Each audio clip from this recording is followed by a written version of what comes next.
Welcome to this video, guy. So today we're having an expression on the board: 5 divided by 5 divided by 5 multiplied by 5. We're going to determine the value of this expression using method 1 and method 2. Okay, from the PEMDAS and from the previous video, we saw that multiplication and division are having the same hand. So we can either start by the division or start by the multiplication. So for the first method here, we're going to start by the division, and here we have 5 divided by 5 is giving us 1, and 1 divided by 5 is 1 on 5, and 1 on 5 multiplied by 5 will give us, after simplification, 1.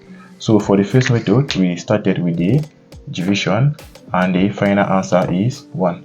So now we're going to move to method 2, and for method 2 we're going to start with the multiplication.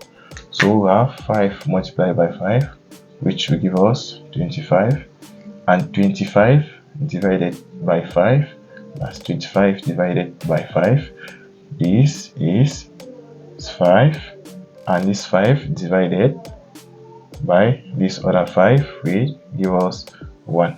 So for the 2 method, we can see that the final answer is 1. Thanks for watching. Don't forget to subscribe.